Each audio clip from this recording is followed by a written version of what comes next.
السلام علیکم ورحمۃ اللہ.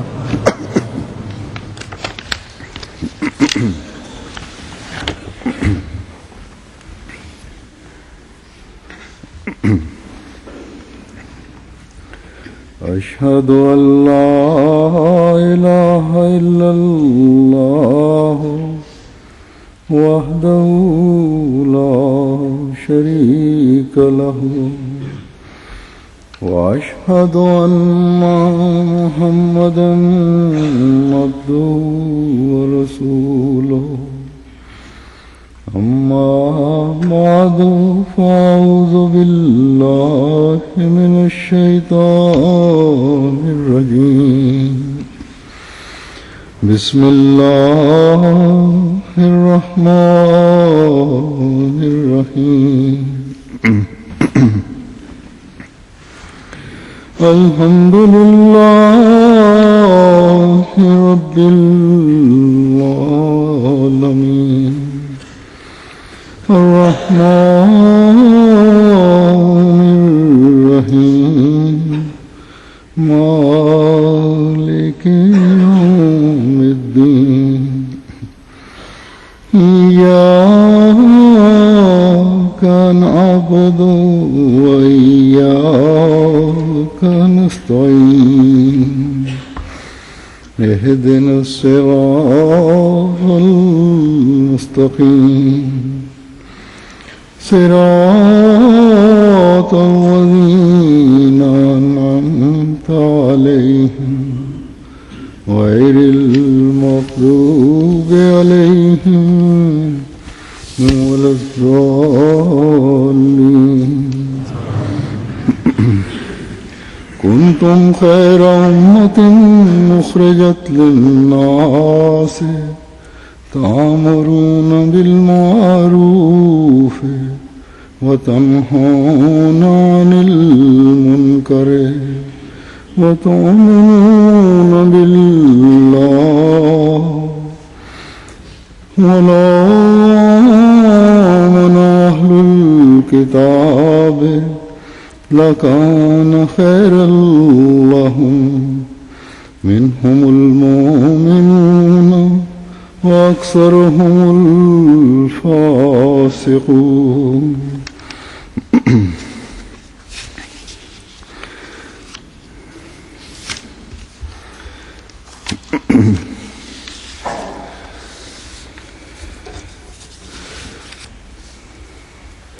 یہ آیت جو میں نے تلاوت کی ہے آل عمران کی آیت ہے. اس کے اس حصہ کہ کنتم خیر امت اخرجت للناس تأمرون بالمعروف وتنہون عن المنکر وتؤمنون باللہ کے بارے میں صورت میں کچھ بیان کروں گا. اس کا ترجمہ ہے کہ تم سب سے بہتر جماعت ہو جسے لوگوں کے فائدے کے لیے پیدا کیا گیا ہے. تم نیکی کی ہدایت کرتے ہو اور بدی سے روکتے ہو اور اللہ پر ایمان رکھتے ہو.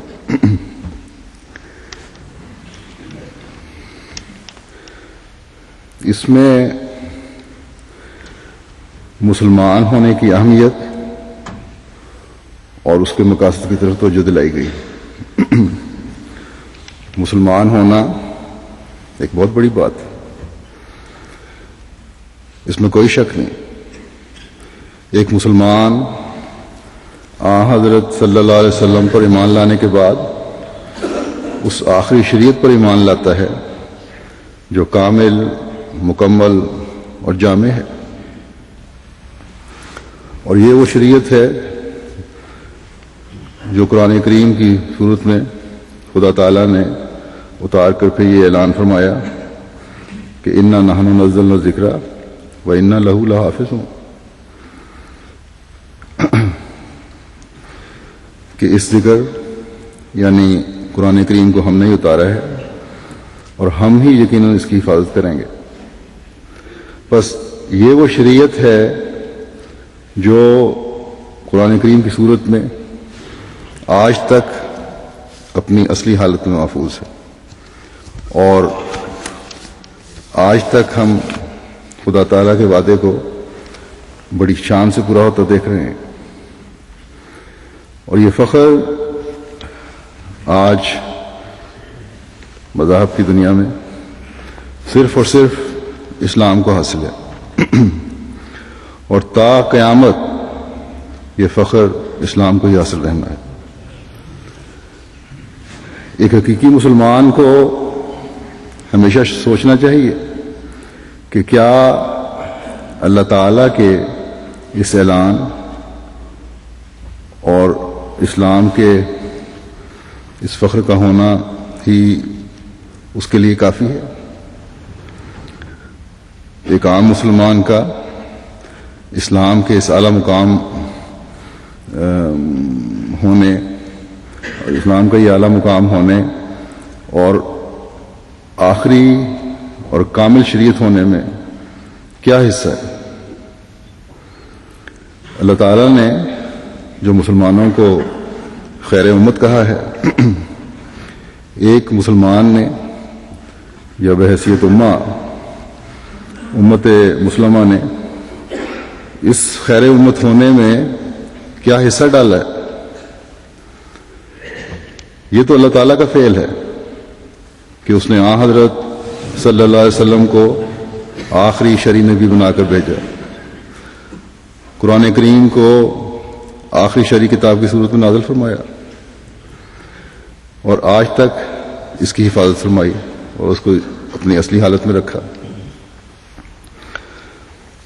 اللہ تعالیٰ تو ایک مومن سے ایمان لانے کے بعد عمل صالح کرنے کی توقع رکھتا ہے اور اسے عمل صالح کرنے کا حکم دیتا ہے۔ ایک مسلمان پر کچھ ذمہ داریاں عائد فرماتا ہے۔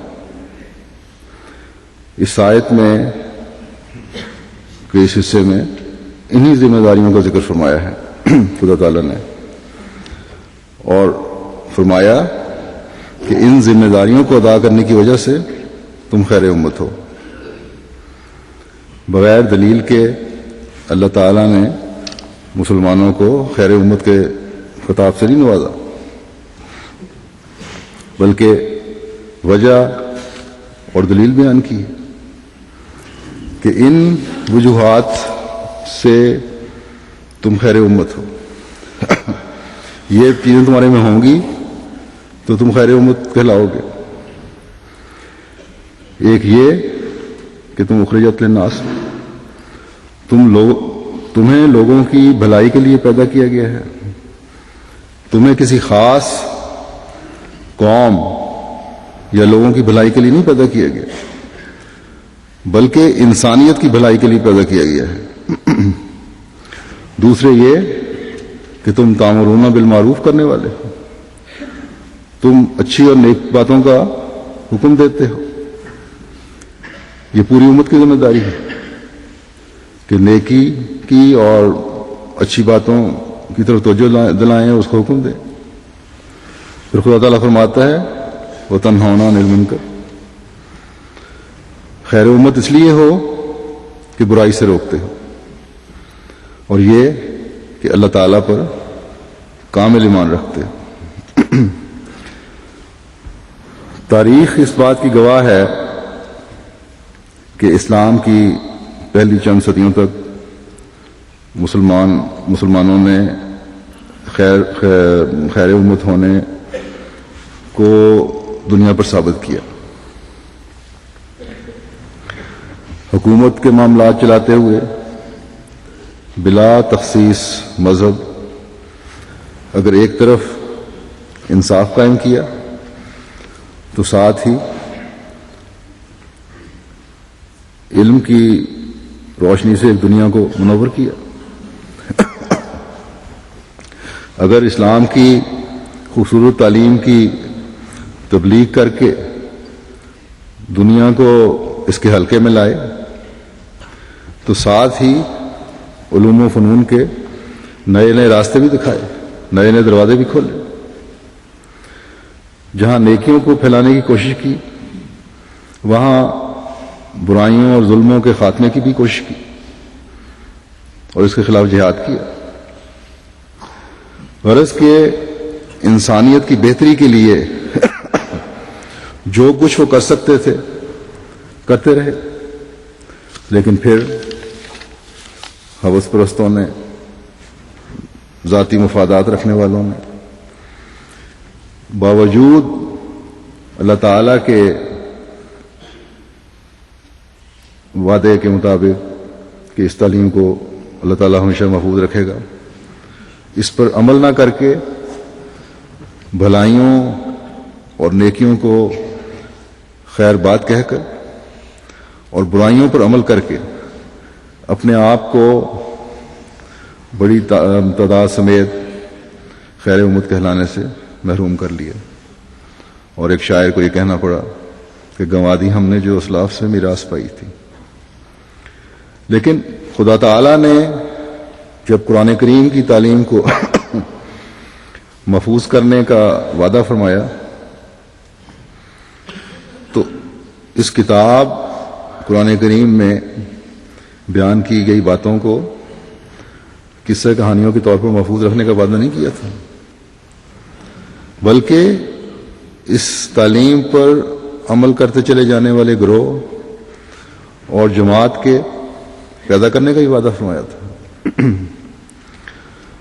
تاکہ امت مسلمہ پھر سے خیر امت کی عظیم تر شوکت سے دنیا میں ابھرے،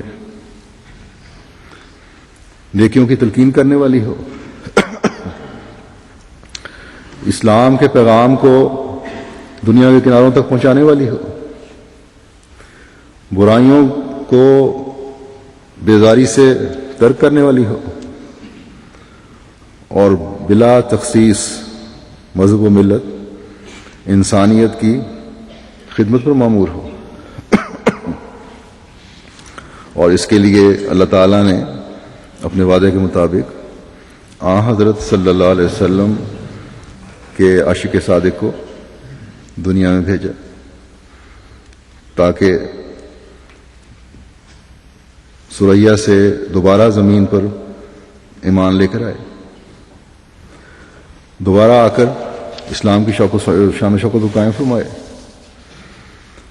اسلام کے بہترین مذہب ہونے اور مسلمانوں کے خیر امت ہونے کا اعزاز ایک شان سے دوبارہ دنیا کے سامنے سورج کی طرح روشن ہو کر ابھرے۔ بس آج یہ خیر امت ہونے کا اعزاز حضرت مسیح موعود علیہ الصلوۃ والسلام کی جماعت کو حاصل ہے۔ بے شک دوسرے مسلمان فرقوں میں نیک کام کرنے والے بھی ہیں، برائیوں سے روکنے والے بھی ہوں گے، لیکن خدا تعالیٰ فرماتا ہے کہ خیر امت ہو من حیث الامت، ان نیکیوں کے بجا لانے والے اور برائیوں سے روکنے والے ہوں، اور یہ اس وقت تک نہیں ہو سکتا جب تک امت ایک ہاتھ پر کھڑی ہونے والی اور بیٹھنے والی نہ ہو۔ مسلمان ممالک میں بھی گروہوں کی صورت میں بھی اچھے کام کرنے والے اور برے کاموں سے روکنے والے ہو سکتے ہیں، ہوں گے، لیکن ہر ملک میں اپنے اپنے عالم یا لیڈر کے پیچھے چل کر اپنے اپنے طریق پر کام کرنے والے لوگ ہیں وہ۔ اور پھر کتنے مسلمان ملک ہیں جو ایک ہو کر اسلام کا پیغام پہنچانے کی کوشش کرنے والے ہیں، دنیا میں تبلیغ اسلام کرنے والے ہیں۔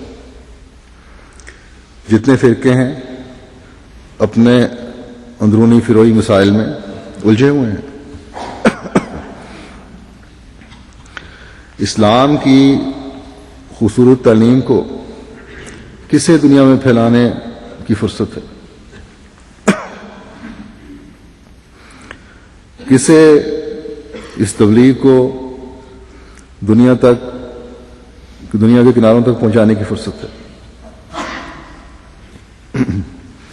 گزشتہ دنوں اتفاق سے ایک میں نے اسلامی ٹی وی چینل دیکھا اس میں ایک شیعہ عالم تھے اور ایک سنی عالم تھے، اور بحث شاید نبوت کے بارے میں ہو رہی تھی. چند منٹ میں نے دیکھا آخر میں حضرت مسیح موعود علیہ السلام پر بھی ایک اعتراض کا جواب دے رہا تھا یا اعتراض کر رہا تھا. حضرت مسیح موعود علیہ السلام کے بارے میں تو دونوں ایک جیسے خیالات رکھنے والے تھے، لیکن باتوں میں ہی شیعہ عالم اپنے مسلک کے حوالے سے کوئی بات کرتا تھا تو سنی عالم اس کو ٹوک دیتا تھا کہ یوں نہیں ہے، یوں ہونا چاہیے یا اس طرح ہے. اور جہاں سنی عالم اپنے مسلک کے حوالے سے کوئی بات کرتا تھا تو شیعہ اسے ٹوک دیتا تھا کہ اس طرح نہیں، اس طرح ہونا چاہیے. آئے تو شاید کیا بلکہ یقیناً ہمارے خلاف زہر اگلنے تھے. اپنے خیال میں، اپنے ذوم میں مسلم امہ کو ایک فتنے سے بچانے کے لیے آئے تھے، لیکن خود آپس میں الجھ کر فتنے کا شکار کر رہے تھے. نہ صرف خود شکار ہو رہے تھے بلکہ دوسروں کے لیے بھی بد نمونہ ہی پیش کر رہے تھے. اور ان کے چہروں پر سے صاف عیاں تھا، صاف ظاہر ہو رہا تھا کہ ایک دوسرے کو دیکھ کر بڑی بیزاری پیدا ہو رہی ہے. آپس میں ان کے لوگوں کے جو ایک دوسرے کے خلاف کفر کے فتوے ہیں، ان کو دیکھ کر ایک عام سادہ مسلمان جو دل سے صرف اسلام کی عظمت دیکھنا چاہتا ہے، ان مختلف مسالک اور فرقوں کو دیکھ کر سوچ میں پڑ جاتا ہے. اب کوئی لوگ یہ سوال اٹھاتے ہیں کہ یہ فرقہ مسلمان ہے یا دوسرا فرقہ مسلمان ہے، یہ ایک فرقہ خیر امت میں شامل ہے یا دوسرا فرقہ خیر امت میں شامل ہے. اس کا حل جو آن حضرت صلی اللہ علیہ وسلم نے بتایا ہے اس پر اگر عمل کریں تو مسئلہ حل ہو جاتا ہے. آپ صلی اللہ علیہ وسلم نے فرمایا کہ جب ایسے حالات ہوں گے، کئی فرقوں میں بٹے ہوئے ہوگے تم لوگ، تو مسیح موعود کو خدا تعالیٰ مبعوث فرمائے گا، اسے مان لینا اور جا کر میرا سلام پہنچانا. بلکہ برف کی سلوں پر گھٹنوں کے بل چل کر بھی جانا پڑے تو جانا اور اسے سلام پہنچانا اور اس کی جماعت میں شامل ہو جانا. وہی حکم اور عدل ہوگا، وہی حقیقی فیصلے کرے گا، وہی تمہیں صحیح شریعت بتائے گا، وہی اسلام کی برتری تمام ادیان پر ثابت کرے گا، وہی اسلام کی تبلیغ کا حق ادا کرے گا. بس جہاں یہ غیر جماعت کے لیے، دوستوں کے لیے اور اسلام کا درد رکھنے والوں کے لیے سوچنے کا مقام ہے، ایک احمدی پر بھی اس بات سے بہت بڑی ذمہ داری عائد ہوتی ہے کہ خیر امت ہونے کا حق ادا کرنے کی کوشش کرے. حضرت مسیح موعود علیہ السلام کو جب اللہ تعالیٰ نے الہاماً فرمایا کہ سب مسلمانوں کو جو روئے زمین پر ہیں جمع کرو علی دین واحد، تو یہ ہماری ذمہ داری ہے کہ اس کا حق ادا کریں. مسلمان تو پہلے ہی اس آخری شریعت قرآن کریم پر ایمان لانے والے ہیں، اور آخری نبی حضرت خاتم الانبیاء محمد مصطفیٰ صلی اللہ علیہ وسلم پر ایمان لانے والے ہیں. کسی نئے دین نے تو اب آنا نہیں ہے، اور یہی ایک دین ہے جو تا قیامت قائم رہنے والا دین ہے. پھر یہاں کون سا دین مراد ہے جس پر مسلمانوں کو جمع کرنے کا اللہ تعالیٰ نے حضرت مسیح موعود علیہ السلام کو حکم دیا ہے؟ یہ دین اسلام ہی ہے جس میں ہر فقیہ اور ہر امام کے پیچھے چلنے والوں نے فرقہ بندیاں اور گروہ بندیاں کر لی ہیں، اور زمانے کا امام جو آن حضرت صلی اللہ علیہ وسلم کی کامل پیروی میں مبعوث ہوا اور جسے حکم اور عدل بنا کر اللہ تعالیٰ نے بھیجا، وہی ہے جو اسلام کی اور قرآن کریم کی صحیح تفسیر پیش کرنے والا ہے۔ اور 13 صدیوں کے دوران پیدا ہونے والے جتنے عالم اور جتنے فقیہ اور جتنے مجدد اور جتنے مفسر ہیں جنہوں نے اپنے اپنے حالات اور علم کے مطابق جو فیصلے دیے یا تفسیریں لکھیں، ان میں سے جن کی تصدیق یہ اللہ تعالیٰ کا بھیجا ہوا خاتم الخلفاء اور حکم اور عدل کرے، وہی صحیح تفسیر اور تشریح ہے، اور وہی حقیقی دین ہے جس پر جمع کرنا ہے۔ اس لیے اب کسی قسم کے فقہی یا فروعی مسائل میں الجھنے کی ضرورت نہیں۔ جو فیصلہ حضرت صلی اللہ علیہ وسلم کے عاشق صادق نے اللہ تعالیٰ سے حکم پا کر اس زمانے میں کیا، وہی وہ حقیقی دین ہے جو حضرت صلی اللہ علیہ وسلم لائے تھے، اور اسی پر اب تمام امت کے جمع ہونے، تمام امت کی بقا ہے کہ اس پر جمع ہو جائے۔ بس آج احمدی اس ہاتھ پر جمع ہونے کی وجہ سے خیر امت کہلاتے ہیں، اور یہ ان کی ذمہ داری ہے کہ نیک باتوں کا حکم دیں اور بری باتوں سے روکیں۔ اور یہ سب کچھ اس وقت تک نہیں ہو سکتا جب تک اپنے عمل بھی اس کے مطابق نہ ہو، اور جب تک خدا تعالیٰ پر مضبوط ایمان نہ ہو۔ اور پھر ان نیکیوں کو پھیلانے اور برائیوں سے روکنے کے لیے من حیث الجماعت قربانی کا جذبہ نہ ہو۔ بڑے مقاصد حاصل کرنے کے لیے بہرحال قربانیاں دینی پڑتی ہیں، اپنی باتوں کے معیار قائم کرنے پڑتے ہیں، اور اپنے مال کا تزکیہ کرنا ہوتا ہے۔ سورہ حج میں اللہ تعالیٰ نے اس مضمون کو اس طرح بیان فرمایا کہ الذین ان مکناہم فی الارض اقاموا الصلاۃ وآتوا الزکاۃ وامروا بالمعروف ونہوا عن المنکر وللہ عاقبۃ الامور، کہ جنہیں اگر ہم زمین میں تمکنت عطا کریں تو وہ نماز کو قائم کرتے ہیں اور زکوٰۃ ادا کرتے ہیں اور نیک باتوں کا حکم دیتے ہیں اور بری باتوں سے روکتے ہیں، اور ہر بات کا انجام اللہ تعالیٰ ہی کے اختیار میں ہے۔ اللہ تعالیٰ فرماتا ہے کہ جنہیں ہم زمین میں تمکنت دیتے ہیں، ان پہ قائم کرتے ہیں، ان کی ایک شان ہو جاتی ہے، وہ فتنوں اور فسادوں سے محفوظ ہو جاتے ہیں، اس لحاظ سے کہ دینی اور روحانی لحاظ سے وہ محفوظ ہو جاتے ہیں، ایک ڈھال کے پیچھے ہوتے ہیں۔ اب اس آیت کو اگر آیت استخلاف کے ساتھ ملائیں جس میں خدا تعالیٰ نے خلافت کا وعدہ فرمایا ہے، تو وہاں بھی اللہ تعالیٰ نے ایمان اور اعمال صالحہ بجا لینے والوں کو خلافت کے انعام کے ساتھ تمکنت عطا فرمانے کا وعدہ فرمایا۔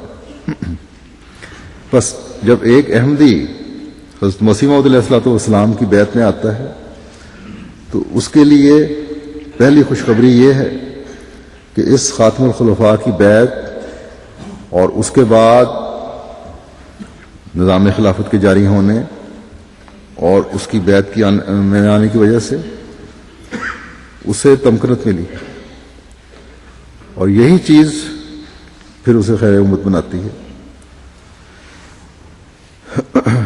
اب اس کا حق ادا کرنے کے لیے نماز کے قیام کی طرف توجہ دینے کی ضرورت ہے، مالی قربانی کرتے ہوئے اپنے مال کا تزکیہ کرنے کی ضرورت ہے، نیک باتوں کا حکم دینے کا حکم ہے، پھیلانے کا حکم ہے، اس کی ضرورت ہے۔ اسلام کی خوبصورت تعلیم کو دنیا میں پھیلانے کی تلقین ہے، اور برائیوں کے راستے میں سد راہ بن جانے کا حکم ہے، ایک روک کھڑی ہو جانے کرنے کا حکم ہے۔ تم ایسے کھڑے ہو جاؤ جیسے ایک برائیوں کے راستے میں جیسے ایک سیسا پلائی دیوار ہوتی ہے جس سے کوئی چیز گزر نہیں سکتی۔ بس اگر نیک نیتی سے ایک احمدی اس حق کو ادا کرنے کے لیے تیار ہو جائیں گے یا تیار ہو جائے گا تو خدا تعالیٰ کی طرف سے اللہ فرماتا ہے تمہیں مدد بھی ملے گی، قوت اور طاقت بھی ملے گی۔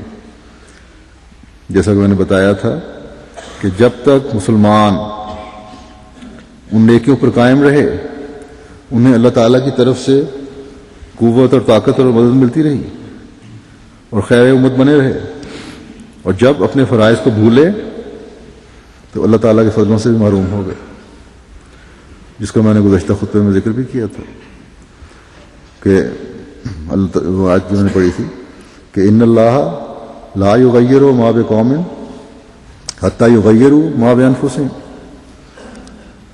یعنی اللہ تعالیٰ کبھی کسی قوم کی حالت نہیں بدلتا جب تک وہ خود اپنی اندرونی حالت کو نہ بدلیں۔ جب تک یہ باتیں قائم رہیں گی، جب تک تزکیہ اموال کی طرف توجہ رہے گی، جب تک اللہ تعالیٰ کی راہ میں مال خرچ کرنے پر کمر بستہ رہیں گے، جب تک نیکیوں کو پھیلاتے رہیں گے، جب تک برائیوں سے روکتے رہیں گے، جب تک خلافت سے تعلق قائم رکھیں گے، تمکنت دین حاصل کرنے والوں کا حصہ بنے رہیں گے،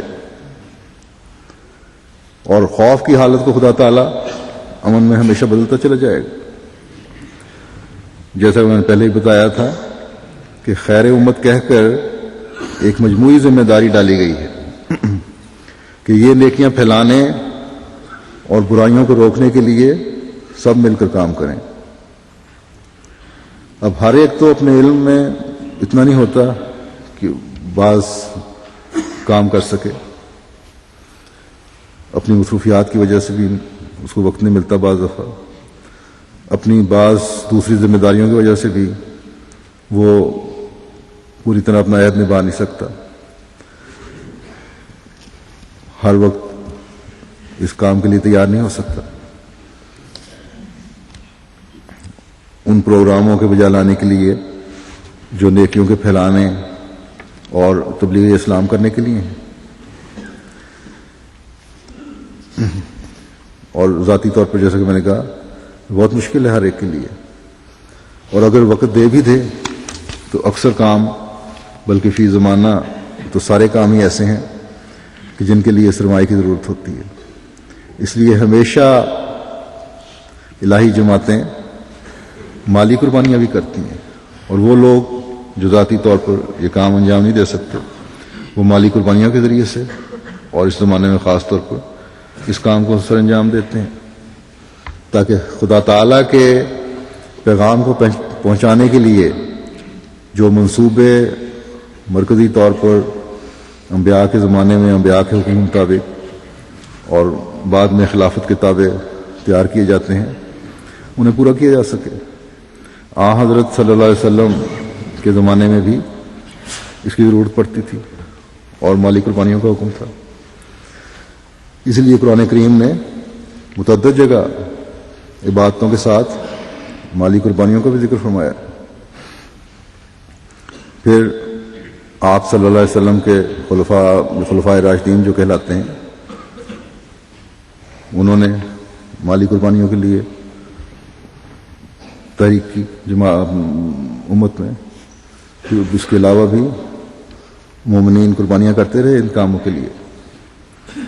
پھر حضرت مسیح موعود علیہ الصلوۃ والسلام کے زمانے میں بھی یہ قربانیاں جاری رہیں۔ پھر آپ کے بعد ہر خلافت کے دور میں اللہ تعالیٰ کے فضل سے جماعت مالی قربانیوں میں حصہ لیتی رہی، اور یہ سلسلہ انشاءاللہ تا قیامت چلتے چلے جانے والا ہے۔ چاہے جتنے بھی جماعت کے وسائل ہو جائیں. لوگ سمجھتے ہیں کہ جماعت کے پاس بہت پیسہ آ جائے گا، جب جائیدادیں بہت ہو جائیں گی تو ضرورت نہیں رہے گی چندوں کی. تو یہ بالکل غلط تصور ہے. مالی قربانیوں کا مطالبہ تو ہر صورت میں ہوتا چلا جائے گا، کیونکہ اللہ تعالیٰ نے قرآن کریم میں مالی قربانیوں کو تزکیہ نفس کے لیے ضروری قرار دیا. جیسا کہ میں نے کہا، جماعت میں مالی قربانیوں کا سلسلہ حضرت مسیح موعود علیہ الصلوۃ والسلام کے زمانے سے چلتا چلا جا رہا ہے. علاوہ آمد پر چندے کے اور وصیت وغیرہ کے مختلف تحریکات بھی ہوتی رہتی ہیں. ان میں سے ایک مستقل تحریک جدید کی بھی ہے، جو خلیفۃ مسیح ثانی رضی اللہ تعالیٰ عنہ نے کی تھی.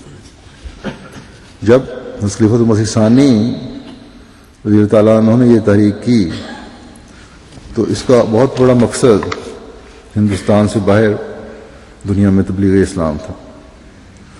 تو اللہ تعالیٰ کے فضل سے اس کے بہترین نتائج نکلے، اور آج احمدیت اللہ تعالیٰ کے فضل سے دنیا کے 193 ممالک میں یا تو اچھی طرح قائم ہو چکی ہے، یا ایسے پودے لگے ہیں جو اللہ تعالیٰ کے فضل سے بڑی صحت کے ساتھ پروان چڑھ رہے ہیں.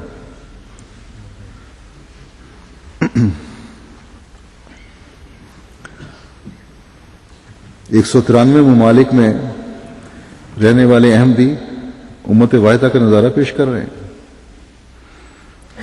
اللہ تعالیٰ کے فضل سے جہاں جہاں بھی جماعتیں قائم ہیں مالی قربانیوں میں بھی حصہ لیتی ہیں. بعض تیز دوڑنے والی جماعتیں ہیں، بعض آہستہ چلنے والی ہیں، اور جوں تربیت ہو رہی ہے بہتری آتی جا رہی ہے اور قربانیاں بڑھ رہی ہیں. آج سے چند سال پہلے مثلا صرف جامعہ احمدیہ روا میں تھانجہ مبلغین تیار ہوتے تھے، مربیان تیار ہوتے تھے، اور اس میں ہر سال تقریباً زیادہ سے زیادہ 30-35 لڑکے داخل ہوتے تھے، وقف کر کے آتے تھے. اور اب جب سے وقف 9 کے بچے جوان ہونا شروع ہوئے ہیں، گزشتہ تقریباً 3 سال سے جامعہ روا میں بھی ہر سال 200 سے اوپر بچے داخل ہوتے ہیں. ظاہر ہے اس کے لیے انتظامات کے لیے، ان کے اخراجات کے لیے اخراجات میں اضافہ بھی ہوا ہے.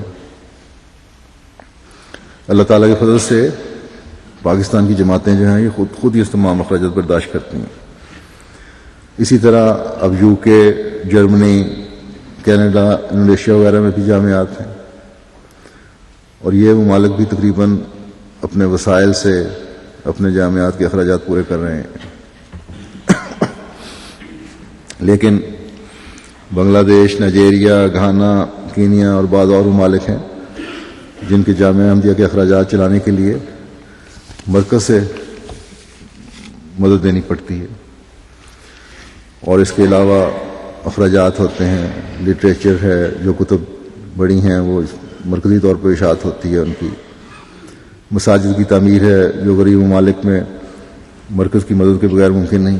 وہاں مساجد جو ہے مرکز بنا کے دیتا ہے. اس طرح مشن ہاؤسز ہیں. مبلغین کو بھجوانے اور ان کے الاؤنسز اور متفرق اخراجات ہیں مرکز کرتا ہے، جس میں چندہ تحریک جدید کا بھی ایک بہت بڑا اہم کردار ہے. ایک تو شروع میں تحریک جدید نے اپنا کردار ادا کیا کہ ہندوستان سے باہر تبلیغ پھیلی، اور باہر آنے کے بعد اس میں اور مزید وسعت پیدا ہوتی چلی جا رہی ہے، جیسا کہ میں نے بتایا.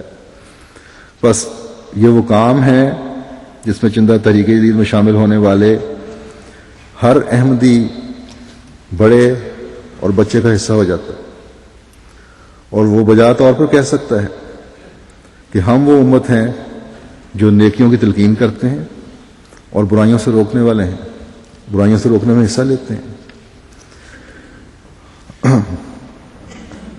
ہر مالی قربانی کرنے والا علاوہ اپنی انفرادی کوشش کے جو وہ اپنے ماحول میں نیکیوں کو پھیلانے کے لیے اور برائیوں کو روکنے کے لیے کرتا ہے ایک احمدی، اور یہی احمدی سے توقع کی جاتی ہے کہ کرتا ہو اور کرے۔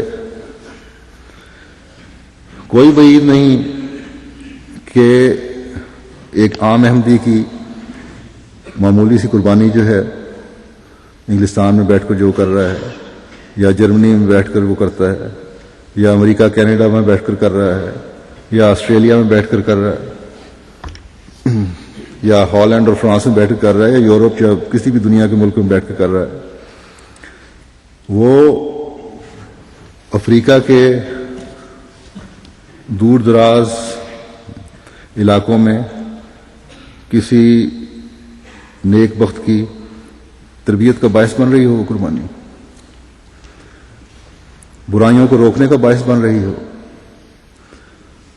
پھر جیسا کہ قرآن کریم میں خدا تعالیٰ نے فرمایا ہے کہ ہر فرقے میں کچھ لوگ تفقہ فی الدین کر کے اللہ تعالیٰ کی طرف بلائیں، تو ان تفقہ فی الدین کرنے والوں پر جو اخراجات ہیں اس میں بھی چندہ دینے والے احمدی کا حصہ شامل ہو کر اسے بھی اس ثواب میں شامل کر رہا ہوتا ہے جو دین کا پیغام پہنچانے والے کو مل رہا ہوتا ہے۔ بس یہ قربانیاں جو احمدی کرتے ہیں ایسی قربانیاں ہیں جو تامرون بالمعروف ہے، تامرون بالمعروف ہے وتنہون عن المنکر کے دائرے کو وسیع کرتی چلی جاتی ہیں۔ اب میں بعض قواعد پیش کروں گا جو چندہ تحریک عید کے گزشتہ ختم ہونے والے سال کے ہیں، اور ساتھ ہی حسب روایت نومبر کے پہلے جمعے میں جو تحریک عید کے نئے سال کا اعلان ہوتا ہے اس کا بھی اعلان کرتا ہوں۔ مالی لحاظ سے اللہ تعالیٰ نے چندے کے اس مد میں یا اس تحریک میں جو فضل فرمائے ہیں، ایک مومن ان کو دیکھ کر اللہ تعالیٰ کی حمد اور شکر کرتا ہے۔ ایک احمدی کے جذبات اللہ تعالیٰ کی حضور شکر گزاری سے جھکتے ہیں۔ دنیا جانتی ہے کہ گزشتہ سال معاشی لحاظ سے بدترین سال گزرا ہے، کاروباروں پر بھی بے انتہا منفی اثرات ہوئے ہیں، ملازمتوں سے بھی کئی لوگوں کی فراغت ہوئی ہے، مہنگائی بڑھنے کی وجہ سے گھریلو اخراجات بھی بہت بڑھ گئے ہیں۔ اس کا نتیجہ تو اگر عام نظر سے دیکھا جائے، دنیا کی نظر سے، تو چندوں پر منفی صورت میں ظاہر ہونا چاہیے تھا، لیکن حضرت مسیح موعود کی علیہ السلام کی اس جماعت نے خیر امت ہونے کا ایسا نمونہ دکھایا ہے کہ دل اللہ تعالیٰ کی حمد سے بھر جاتا ہے۔ لیکن اس کے باوجود ہم کسی لحاظ سے بھی اللہ تعالیٰ کا شکر ادا کرنے کا حق ادا نہیں کر سکتے۔ ہمارے حمد اور شکر کے پیالے جتنے بڑے ہیں تو محدود ہیں وہ پھر بھی، لیکن اللہ تعالیٰ کے انعامات اور فضل اللہ محدود ہیں۔ اب میں بعض قواعد پیش کر دیتا ہوں۔ تحریک عید کا یہ 75واں سال ہے۔ اس وقت باقی دفاتر جو ہیں، دفتر اول، دوم، سوم، ان کی سالوں کی رپورٹ میں ذکر نہیں آیا، مجھے یاد نہیں رہا کہ نوٹ کر کے لے آتا۔ بہرحال دفتر دوم 19 سال بعد شروع ہوا تھا، دفتر سوم پھر خلیفۃ مسیح ثالث نے 1966 میں جنوری میں غالباً شروع کیا تھا۔ خلیفۃ مسیح رابع نے پھر 19 سال بعد دفتر 4 میں شروع کیا، اور 86 میں شاید، اور 5 میں میرا خیال ہے کہ میں نے دفتر 5 میں شروع کیا تھا، اور میں نے یہ کہا تھا کہ دفتر 5 میں اب نئے بچے اور نئے شامل ہونے والے احمدی شامل ہوں۔ تو بہرحال یہ تحریک جدید کو شروع ہوئے 75 سال ہو چکے ہیں۔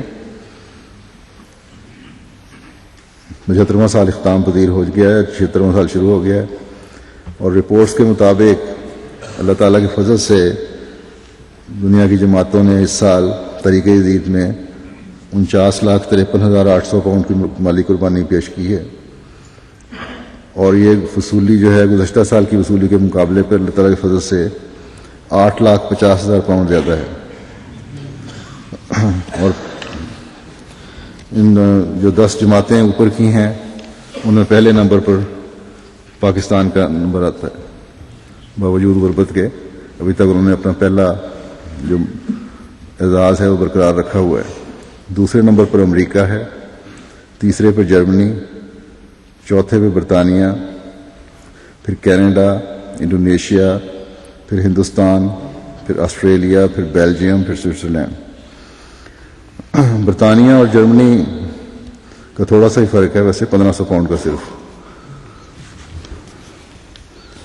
میرا خیال تھا کہ پچھلے سال تیسری پوزیشن تھی، اب بھی ہے تیسری آ جائے، لیکن جرمنی نے اس وقت بڑی محنت کی ہے۔ بہرحال اس کے علاوہ Mauritius, Nigeria, Norway, France, Holland اور مڈل ایسٹ کی 2 جماعتوں کی وصولی بھی کافی قابل ذکر ہے۔ گزشتہ سال کے مقابلے پہ اپنی مقامی کرنسی میں، کیونکہ دنیا میں جو معاشی انحطاط پیدا ہوا ہے اس کی وجہ سے ہر دنیا کی کرنسی جو ہے ڈسٹرب ہو گئی ہے۔ کسی بھی کرنسی کو انڈیکس بنا کے اگر جب ہم لیں تو خاص طور پر غریب ممالک کی کرنسیز تو بہت متاثر ہوتی ہیں۔ بہرحال مقامی کرنسی کے لحاظ سے میں نے اس لیے دے دیا کہ تاکہ ان کو جائزہ بھی پتہ لگتے رہے۔ اس میں انڈیا نے اللہ تعالیٰ کے فضل سے اس دفعہ پہلی پوزیشن ہے اس کی 42.19% اضافہ کیا ہے، اور وکالت مال جو ہے انڈیا کی قادیان کی وکیل المال صاحب نے اس کو کافی محنت لگتے کی ہے، اور اللہ کے فضل سے 42% زیادہ وصولی ہوئی ہے۔ جرمنی نے جیسا کہ میں نے کہا فرق تو تھوڑا ہے، لیکن اس دفعہ انہوں نے بہت محنت کی ہے، بڑا جمپ لیا ہے۔ 32.8% انہوں نے اپنی اضافہ کیا ہے گزشتہ سال کی نسبت، اور آسٹریلیا نے 18% اور برطانیہ نے 17%۔ انہوں نے بھی زور تو بڑا لگایا تھا، لیکن اب دیکھ لیں تقریباً جرمنی کے مقابلے میں جو کوشش ہے وہ نصف ہے۔ گو کہ جرمنی والوں کو امیر صاحب کو یہ شکوہ رہتا ہے کہ ہمارے بہت سارے جو لوگ تھے چندہ دینے والے وہ مائیگریٹ کر کے برطانیہ چلے گئے ہیں۔ بیلجیم 12.2%، سوئٹزرلینڈ تقریباً 9%، اسی طرح پاکستان 9%، لیکن پاکستان تو اپنے معیاروں کو چھو رہا ہے۔ کینیڈا تقریباً 6.2، امریکہ 3.7۔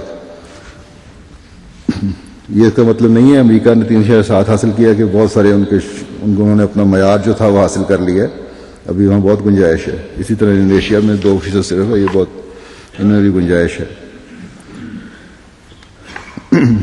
تحریک جدید میں نئے مجاہدین کو شامل کرنے کے لیے میں نے گزشتہ سال جماعتوں کو توجہ دلائی تھی، جیسا کہ میں نے ابھی بھی کہا کہ بچوں کو شامل کریں، اور مرکزی طرف سے ٹارگٹ بھی دیے گئے تھے نا، یہ مجموعی تعداد ہے وہ بعد میں آئے گا۔ نئے مجاہدین کو شامل کرنے کے لیے ٹارگٹ دیے گئے تھے، تو جماعتوں نے ان ٹارگٹس کے حصول کے لیے جو محنت کی ہے اللہ کے فضل سے 90,000 افراد تحریک جدید قربانی میں شامل ہوئے ہیں، جو مزید ٹوٹل نہیں، جو گزشتہ سال جتنے شامل ہوئے تھے ان سے 90,000 کا اضافہ ہوا ہے، اور کل اب 5,93,000 ہو گئے ہیں۔ گزشتہ سال 5 لاکھ تھے، ابھی بہت گنجائش ہے، جماعتیں کوشش کریں تو اضافہ ہو سکتا ہے۔ اور شاملین میں اضافے کے لحاظ سے اس میں بھی انڈیا پہلے نمبر پہ ہے، 32,200 افراد کا اضافہ انہوں نے کیا اس سال۔ انہوں نے 76,000 سے 1,08,000 افراد تک لے گئے اپنی، اور Pakistan 14,200، Nigeria 9,000، Sierra Leone 5,000، Ivory Coast 5,200، Indonesia 4,000، یہ اضافہ ہے جو ان میں ہوا۔ گھانا 3,300، بینن 2,400، بینن چھوٹا سا ملک ہے لیکن اللہ کے فضل سے جماعت بھی وہاں پھیل رہی ہے۔ اس طرح گیمبیا بھی چھوٹا سا ملک ہے، وہاں بھی 2,300 کے قریب اضافہ ہوا۔ برطانیہ میں 2,000 کا اضافہ ہوا ہے، کینیڈا 1,700 کا، کینیا 1,500، بنگلہ دیش میں بھی کچھ تھوڑا سا اضافہ ہوا 1,100۔ یہ 1,000 سے اوپر جو اضافے تھے وہ میں نے بتائے ہیں۔ تحریک جدید کے جو 5000 مخلصین تھے جو پہلے دفتر اول کے تھے، ان کا تمام record code number website پہ الاسلام پہ آ گیا ہوا ہے. تو مرحومین کے جو ورثاء ہیں، عزیز و اقارب ہیں، وہ اس سے لے کے انہوں نے کھاتے جاری کیے ہیں. اللہ کے فضل سے سارے کھاتے جاری ہو چکے ہیں. پاکستان کی بڑی جماعتوں میں سے اول لاہور ہے، دوم روا ہے اور سوم کراچی ہے.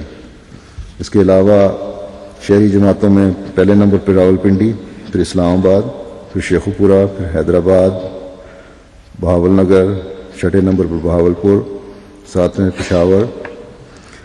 پشاور کا بھی شامل ہونا. اس طرح پوزیشن لینا بڑی ہمت کی بات ہے، کیونکہ وہاں تو ہر روز ہی بم دھماکے اور فساد اور آگیں لگی رہتی ہیں. اس کے باوجود احمدیوں نے قربانی کا نمونہ دکھایا ہے. جیلم نمبر 8 پہ، کوٹلی آزاد کشمیر، یہاں بھی بڑے حالات خراب رہتے ہیں. ان کے لیے بھی دعا کریں، اللہ تعالیٰ ان کو بھی امن اور سکون اور چین کی زندگی نصیب کرے. خانے وال نمبر 10 پہ، مخالفت بہت زیادہ کوٹلی آزاد کشمیر میں. ضلعی سطح پر قربانی کرنے والے 10,000 ہیں. سیال کوٹ نمبر 1، سرگودا، گجرانوالہ، عمر کوٹ، اکاڑا. نمبر 4 پہ عمر کوٹ، نمبر 5 اکاڑا، نمبر 6 میرپور خاص، 7 نارووال، 8 پہ فیصل آباد، 9 میرپور آزاد کشمیر، 10 پہ حافظ آباد اور سانگڑ. پھر گزشتہ سال کی نسبت جو اچھی بعض اور جماعتیں ہیں، واہ کینٹ، کنری، چونڈا وغیرہ، کھوکھر غربی، چھوٹی جماعتیں، انہوں نے اچھا کام کیا.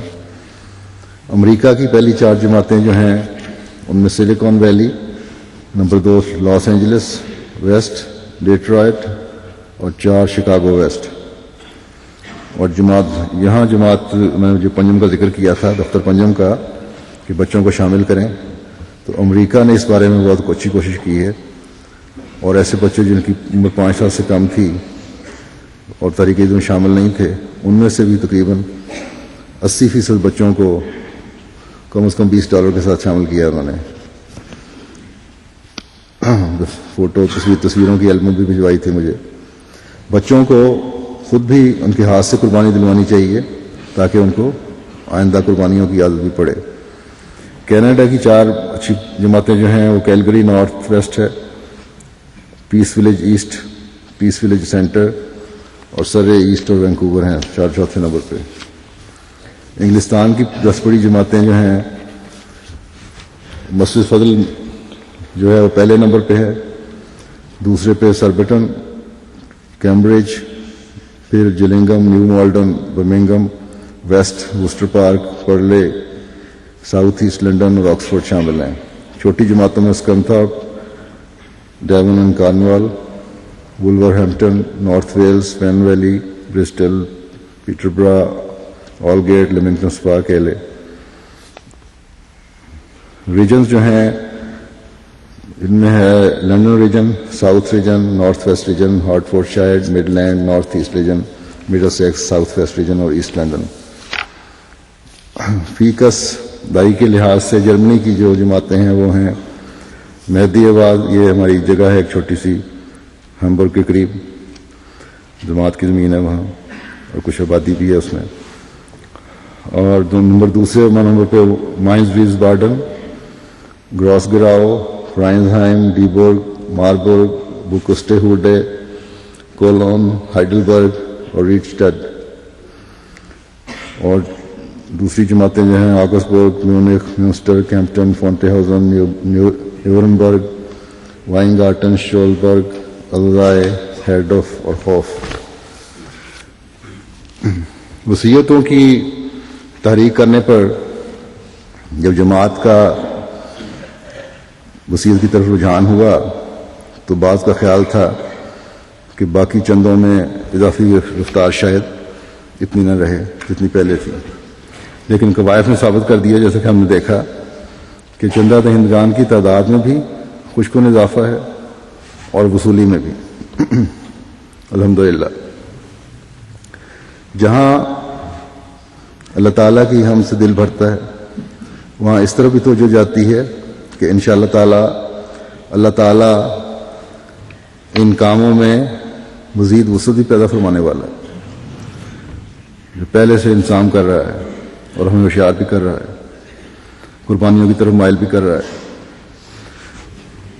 جو کام ہمارے سپرد ہیں ان میں انشاءاللہ بہت وسعت پیدا ہونے والی ہے، اور یہ بھی کہ تم دنیا کے کسی کریڈٹ کرنچ کی فکر نہ کرو، میرے سے سودے کرتے جاؤ، میں انشاءاللہ تعالیٰ تمہاری توفیقیں بڑھاتا چلا جاؤں گا۔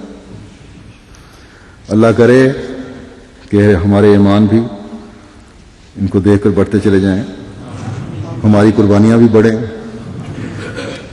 ہماری ترقی کی رفتار بھی بڑھے، اور ہم فتح کے نظارے بھی دیکھنے والے ہوں۔ حضرت مسلم موعود رضی اللہ عنہ نے تحریک جدید کے بارے میں فرمایا تھا کہ یہ وصیت کی ارہاس ہے، اس ارہاس کے طور پر ہے، وصیت کے لیے ایک بنیادی اینٹ ہے، اس سے وصیت کے لیے کی طرف بھی توجہ پیدا ہوگی اور قربانی کی طرف توجہ پیدا ہوگی۔ لیکن جیسا کہ میں نے کہا، جہاں جماعت کو وصیت کی طرف توجہ پیدا ہوئی ہے وہاں تحریک جدید میں بھی اضافہ ہوا ہے، یعنی یہ بنیاد ایسی ہے جو خود بھی پھیلتی چلی جا رہی ہے، اور شاملین کی تعداد میں نئے دفتر پنجے میں بھی بہت زیادہ اضافہ ہوا ہے، اور یہ ظاہر کرتا ہے کہ وصیت کرنے والوں کے بچے اور ہماری نئی نسل جو آئندہ آ رہی ہے، بچپن کے سے لڑکپن میں شامل یا جوان کچھ 7 سال سے اوپر کی عمر میں اطفال الانتہا میں شامل ہو رہے ہیں، وہ بھی تحریک جدید میں قربانی کر کے آئندہ کے لیے اپنے آپ کو وصیت کے لیے بھی تیار کر رہے ہیں اور قربانیوں کے لیے بھی تیار کر رہے ہیں۔ دنیا کہتی ہے کہ جب معاشی کرائسز آتے ہیں، معیشت دان یہ کہا کرتے ہیں، تو غربت کا ایک شیطانی چکر جو ہے وہ شروع ہو جاتا ہے، لیکن اللہ تعالیٰ جنہیں خیر امت بناتا ہے ان کے لیے معاشی کرائسس کے باوجود چندوں میں اضافہ اللہ تعالیٰ کے فضلوں اور اس کی رحمتوں کو سمیٹنے اور نیکیوں کی طرف مائل ہونے کا ذریعہ بنتا ہے، اور یوں ہمارا رحمان خدا ہمیں اپنی رحمت کی آغوش میں لے لیتا ہے، اور فاستبقوا الخیرات کا ادراک ہم میں پیدا ہوتا ہے، اور جب تک ہم نیکیوں میں بڑھتے چلے جانے کی سوچ کو سیکل کرتے چلے جائیں گے، روشن کرتے چلے جائیں گے، چمکاتے چلے جائیں گے، خیر امت کہلانے والے بنے رہیں گے انشاءاللہ۔ ایک معمولی قربانی کرنے والا غریب آدمی اور ایک بچہ جو چند پینس اپنے جیب خرچ میں سے دیتا ہے، وہ تبلیغ اسلام اور تعمیر مساجد اور نیکیوں کو پھیلانے اور برائیوں کو روکنے میں حصہ دار بنتا چلا جائے گا اس قربانی کی وجہ سے۔ اللہ تعالیٰ ہم میں اور ہماری نسلوں میں یہ قربانی کی روح ہمیشہ قائم رکھے، اور ہم اللہ تعالیٰ کی رضا حاصل کرنے والے، رضا حاصل کرتے ہوئے اس کے انعامات کے وارث بنتے چلے جائیں۔